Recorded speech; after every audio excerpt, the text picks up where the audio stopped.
नमस्कार विद्यार्थी मित्रांनो, स्पर्धा विषय अकॅडमी यूट्यूब प्लॅटफॉर्मवर आपल्या सर्वांचं सहर्ष स्वागत. बघा, आपण कालपासून सुरू केले डेमो लेक्चर सिरीज. कशासाठी रे?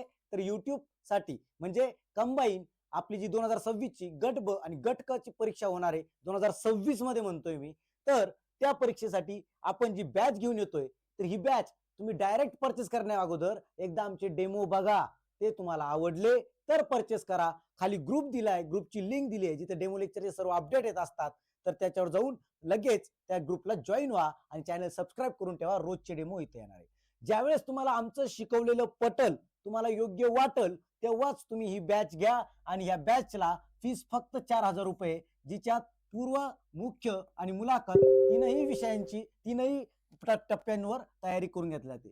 पर्सनल मेंटरशिप तुम्हाला देण्यात येते. अनलिमिटेड व्ह्यूज आहेत, अनलिमिटेड वॉच टाइम आहे आणि सोबतच नोट्स सुद्धा तुम्हाला उपलब्ध आहेत. बॅच 20 जानेवारीला सुरू होणार आहे. तोपर्यंत तुम्ही डेमो बघू शकतात. पण आपण पहिल्या 50 विद्यार्थ्यांना फीस 4,000 ठेवलेली आहे. त्यामुळं जेव्हा तुम्हाला विश्वास येईल 2-4 लेक्चर, 5-6 लेक्चर, तेव्हा त्वरित ऍडमिशन करा, कारण संधी जायला नको. बरोबर? चला आता आपण बघूयात. लक्षात घ्या पोरांनो. बघा, आता आज आपलं लेक्चर कशाचं आहे रे? इतिहासाचा अभ्यास कसा करावा, म्हणजेच इतिहासाचं अभ्यासक्रम आणि विश्लेषण. बर, सध्या आपण प्री पुरता विचार करूयात. ठीक आहे, शुअर. मग प्री पुरता विचार म्हणजे काय हो? तर आपली जी पूर्व परीक्षा, बरोबर, पूर्व परीक्षा. मग आता सर अभ्यासक्रम पूर्वचा कसा सांगता हो? ते पहा, तुम्हाला क्लिअर माहिती. तिथं काय लिहिलंय हो? इतिहासासमोर बघा, इतिहासासमोर तिथे काय लिहिलंय? इतिहासासमोर तिथे इतिहास असं लिहिलेलं आहे बघा. काय लिहिलेलं आहे रे? तर आधुनिक भारताचा, विशेषतः आधुनिक आधुनिक भारताचा भारताचा विशेषतः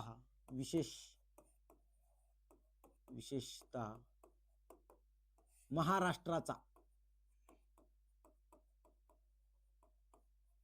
म्हणजे काय हो? या ओळीचा अर्थ काय रे? तर या ओळीचा अर्थ काय? आधुनिक भारताचा इतिहास आपल्याला बघायचाच आहे, पण विशेषतः कशाचा बघायचा आहे? तर तो बघायचा कशाचा रे? तर तो आपल्याला बघायचा आहे महाराष्ट्राचा इतिहास. म्हणजे काय? मग भारताचा इतिहास वेगळा बघायचा असतो, महाराष्ट्राचा वेगळा का? अजिबात नाही. सगळं सोबत घेऊन जावं लागत असतं.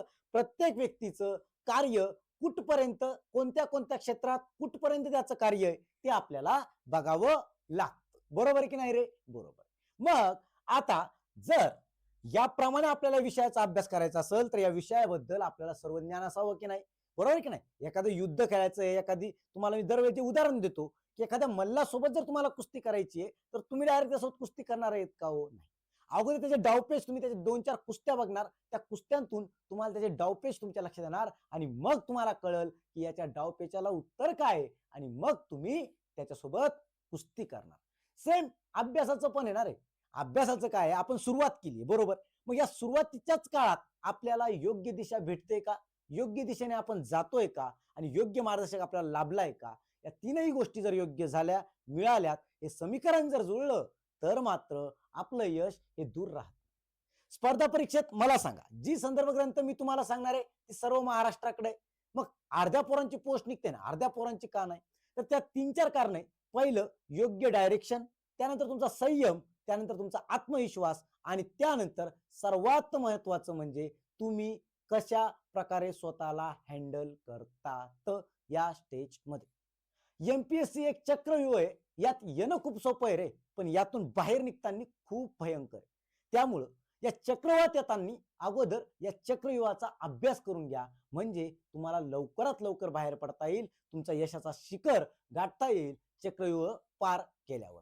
हे चक्रव्यूह पार करणं म्हणायला अवघड आहे, करायला पण अवघड आहे, पण समजून घेतलं आणि योग्य पद्धतीने गेलं तर सोपं आहे. फक्त हवंय तुमचे कष्ट आणि तुमचा संयम आणि तुमचं कन्सिस्टंट राहणं. बरोबर? म्हणजे कष्ट, संयम आणि सातत्य इक्वल टू पोस्ट. लक्षात ठेवा. काय? कष्ट, संयम, सातत्य इक्वल टू पोस्ट. का हो? जर कष्ट घेतलेत, रोज नित्य नियमाने कष्ट घेत राहिलात, त्यानंतर जर संयम ठेवला, एखादी परीक्षा कमी जास्त मार्क आले तरी संयम ठेवला आणि स्वतःच्या मनाला विचारलं की मी करतोय का, आणि मन जर म्हणतंय यस तू करतोय, तर तू योग्य दिशेवर आहे. आणि तिसरी गोष्ट म्हणजे काय? तर कन्सिस्टंट म्हणजेच काय? सातत्य म्हणजे काय रे? की एक दिवस 12 तास अभ्यास केला आणि दुसऱ्या 8 दिवस झोपून राहिला, याला महत्व नाहीये. किंवा एक आठवडा पूर्ण अभ्यास केला आणि पुढचा पूर्ण आठवडा फक्त फिरतच बसला, त्याला महत्व नाहीये. तर रोज 6 तास कर, पण सातत्यानं कर. म्हणजेच हे 3 समीकरण जेव्हा जुळतात ना, तेव्हा तुझी पोस्ट तुझ्या जवळच येते आणि तू पण यश घेतो, यशस्वी होतो. आलं लक्षात? चला मग हे बघताना इतिहासाचा कसा अभ्यास करायचा हो मास्तर? तर बघा, इतिहास हा सब्जेक्ट जो आहे तर हा खूप मोठा आहे. याला इतिहास म्हणजे काय रे? तुमच्या आमच्यासारखीच माणसं होती ज्यांचा हा इतिहास आहे, बरोबर आहे की नाही? मग यांचा इतिहास बघताना आपल्याला तो कोणत्या लेवल पर्यंत आपण बघायचा, हे काय, हे बघा, इतिहास बघायचा म्हणल्यावर प्रत्येक व्यक्तीचा जर अभ्यास करायचा तर आपल्याला वर्ष, एक महिना, 2 4 महिने एका व्यक्तीवर जाऊ शकतात. पण आपल्याला, आपण या व्यक्तीला कुठपर्यंत बघावं, या व्यक्तीचा अभ्यास कोणत्या स्टेज पर्यंत करावा, हे आपल्याला कळलं पाहिजे. मग हे कुठून कळतं? तर हे कुठून कळतं? ते PYQ. PYQ म्हणजे काय हो? Previous year question. म्हणजे हा जो आहे, हा तुमचा एक असा ग्रंथ आहे, हा तुमचा एक असा ग्रंथ आहे की इथं सगळी उत्तर आहे, सगळी उत्तर आहे बघा, सगळी उत्तर आहे. म्हणजे सगळी उत्तर म्हणजे काय आहे? तर बघा, तुम्ही जर PYQ वाचले तर तुम्हाला हे कळतं की आयोगाला काय हवंय. तुम्ही जर PYQ वाचले तर तुम्हाला हे कळतं की मी योग्य करतोय का. आणि तुम्ही जर PYQ चा अभ्यास केला तर तुम्हाला हे पण कळतं की शिकवणारा बरोबर शिकवतोय का येड्यात काढतोय. कळालं का बरं? कारण PYQ सांगणार नाही तुम्हाला की आयोगाला काय हवंय, आयोग आतापर्यंत काय विचारतंय, बरोबर की नाही? मग आता त्याच्यात आपला विषय कोणता आहे? इतिहास. हा, PYQ अनालिसिस आपण उद्याच्या लेक्चरमध्ये करणार आहे, त्यामुळे चिंता करू नका. ठीक आहे, अगोदर चॅनल सबस्क्राईब करा. हे डेमो लेक्चर्स आवडले तरच ऍडमिशन घ्या, नाहीतर घेऊ नका. ठीक आहे, कारण आपण विद्यार्थ्यांना देतोय म्हणजे काय म्हणून देतोय? तुमचाही पैसा आमच्याकडे, त्या पैशाचा चीज झालं पाहिजे. आणि एमपीएससीत हेच होतंय, योग्य डायरेक्शन भेटत नाही, योग्य मार्गदर्शक भेटत नाही, आणि मग 2-3 वर्ष निघून जातात आणि मग कळतं तेव्हा ते केलं असतं तर. हा पस्तावा यायला नको, म्हणून आतापासूनच करा. कारण जेव्हा तुम्ही एमपीएससीची सुरुवात करता ना मित्रांनो, तेव्हा तुमच्यात जी ताकद, तुमच्यात जी ऊर्जा, तुमच्यात जो कॉन्फिडन्स असतो ना, तो 2 वर्षांनी नाही राहत रे. कारण तेव्हा काय असतं, त्या सवयी, ते टेन्शन तुमचं वाढत गेलेलं असतं, समाजाचे टोमणे वाढलेले असतात, बघण्याचा दृष्टिकोन सगळ्यांचा बदललेला असतो. पण सध्या जेव्हा तुम्ही एमपीएससीत येतात तर तुम्हाला पहिले नावं ठेवणारी किंवा तुमच्यावर टोमणे मारणारी किंवा तुमच्याकडे अयोग्य डायरेक्शन बघणारी लोक राहत नाही का, तर तुम्ही सुरुवात केली असतात. आणि सर्वात महत्वाचं, तुम्हाला स्वतःला मानसिक त्रास नसतो. त्यामुळं या जोशात पोस्ट काढून घ्या. ठीक आहे, चला आता आपण आपल्या विषयावर येऊ. बघा, PYQ मध्ये सगळी उत्तर भेटतात. आता पुढे बघू इतिहास कसा आहे रे आपला. बघा, आपल्याला इतिहास काय सांगितलेला आहे. आता बघा इतिहास, आता इतिहास हा बघा, महाराष्ट्र पण आहे आणि भारत पण आहे. काय? भारत, बरोबर. मग आता याला कसं डिवाइड झालं बघा. आता आपला जो इतिहास आहे हा काही टप्प्यांमध्ये हा डिवाइड केला गेलेला आहे. तो कसा ते बघा. ठीक आहे, आता अगोदर ब्रिटिश आले. ब्रिटिश आले म्हणजे काय रे? इंग्रज आले, बरोबर आहे. मग इथून जे सुरुवात होतं, ब्रिटिशचं आगमन झालं. आगमन ब्रिटिशांचं आगमन. ठीक आहे, ब्रिटिशांचं आगमन झालं, बरोबर आहे. मग इथून जो इतिहास सुरू होतो तर हा इकडे कोणत्या बीटवर येतो रे? तर लक्षात ठेवा, हा आपल्याला एवढं लक्षात ठेवा की हा ज्यावेळेस हा इतिहास आपला सुरू होतो तो कुठून सुरू झाला? ब्रिटिशांपासून झाला. मग त्यानंतर हाच इतिहास आपण, म्हणजे ब्रिटिशांचे संबंध वगैरे वेगळ्या गोष्टी येतात, बरोबर आहे की नाही? मग त्यानंतर इकडे येतं आपलं भारत व महाराष्ट्र. भारत, महाराष्ट्र, राष्ट्र, बरोबर. मग भारत आणि महाराष्ट्र हे जर बघितलं रे, तर लक्षात ठेवा. बघा, आता लक्षात घ्या. बघा, आता ब्रिटिशांचं आगमन झालंय, बरोबर आहे. पण हा जो भारताचा आणि महाराष्ट्राचा इतिहास आहे हा 4 टप्प्यात डिवाइड होतो. कोणकोणते टप्पे हो सर? तर आता ऐका. बघा, पहिला टप्पा आहे तो म्हणजे काय? धार्मिक, धार्मिक इतिहास. ठीक आहे. दुसरा आहे तो म्हणजे काय रे? तर बघा, राजकीय इतिहास. राजकीय नंतर घेऊ आपण, 1 मिनिट. सामाजिक इतिहास, सामाजिक. ठीक आहे, त्यानंतर हो राजकीय, त्यानंतर कोणता? राजकीय. आणि त्यानंतर कोणता? तर आर्थिक, आर्थिक. ठीक आहे, लक्षात घ्या. त्यानंतर कोणता? तर आर्थिक. ओके, बघा, लक्षात घ्या. आता या इतिहासामध्ये आपल्याला काय काय बघायचं आणि कसं बघायचंय हे मी तुम्हाला सांगतो.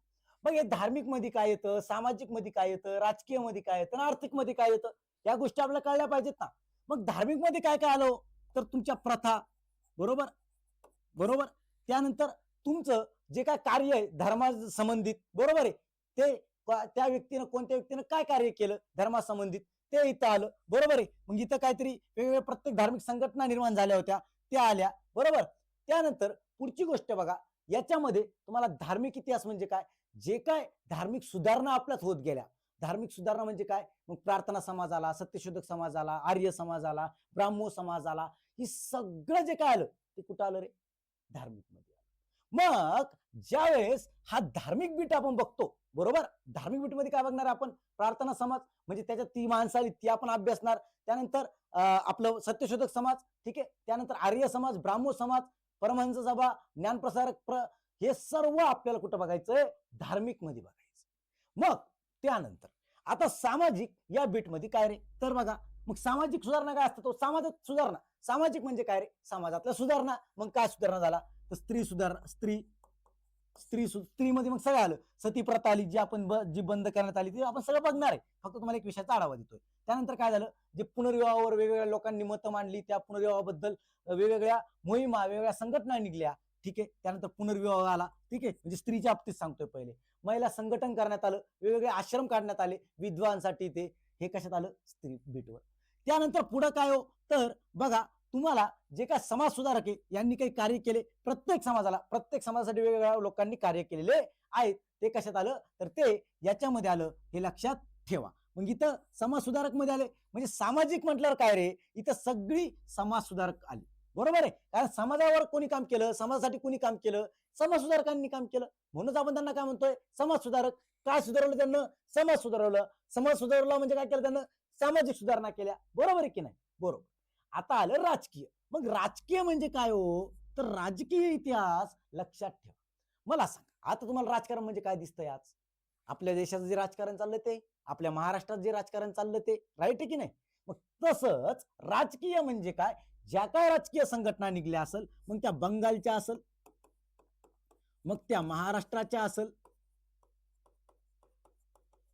मग त्या भारताच्या असेल, भारत, ठीक आहे, बर. आणि याच्यानंतर सर्वात मेन बीट, जिथं कमी क्वेश्चन असतात पण तो आपण अभ्यासतो, तो म्हणजे काय, काँग्रेस पूर्व. काँग्रेस पूर्व, काँग्रेस म्हणजे काय, तर काँग्रेस पूर्व काय, बघा. दुसरा बीट कोणता, इथं कोणता आलं, बंगाल आलं, ठीक आहे, हे लिहिलं आपण, ठीक आहे, बंगाल, हे जे आपण लिहिलं होते नाव, ठीक आहे.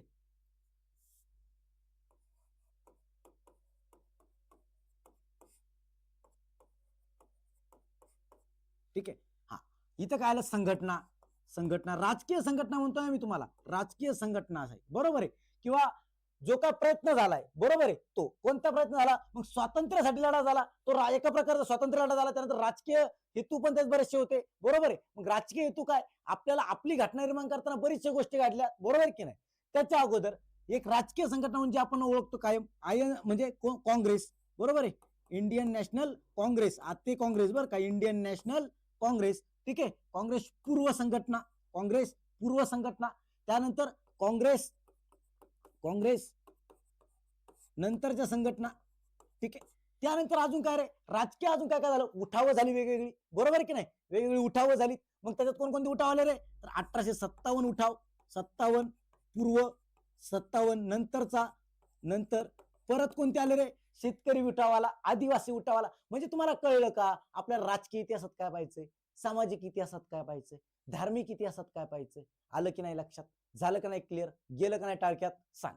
चल, कमेंट करत राहायची, समजलं का, कमेंट करत राहायची. तुमची कमेंट हीच माझी काय ऊर्जा आहे, बरोबर की नाही. त्यामुळे कमेंट करत राहायची प्रत्येकाला, ओके. चलो, आता आर्थिक इतिहास. आर्थिक इतिहास म्हणजे काय हो, आर्थिक म्हणजे काय, आता अर्थशास्त्र आहे त्याप्रमाणेच. मग बरीच लोक होऊन गेलीत ना, ज्यांनी त्या काळात पण अर्थशास्त्रावर बोललात, आर्थिक जडणघडण जी असं आपली भारताची, महाराष्ट्राची, त्यावर बोलले असतील ते, बरोबर की नाही. त्यावर त्यांनी काही ग्रंथ लिहिले असतील, बरोबर की नाही. त्यावर त्यांनी काहीतरी वेगवेगळे उपदेश दिले असतील, बरोबर की नाही.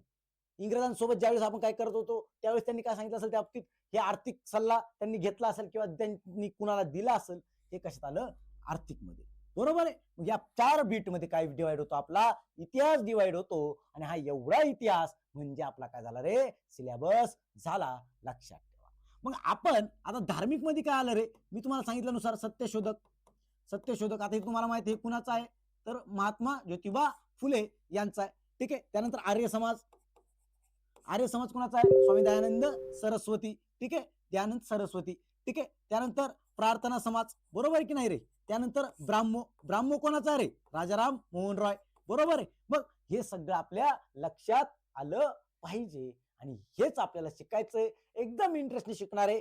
ज्याप्रमाणे तुम्हाला हे क्लिअर झालं तसं प्रत्येक गोष्ट तुम्हाला क्लिअर होणार आहे. तुम्ही फक्त टिकून राहायचं, व्यवस्थित राहायचं.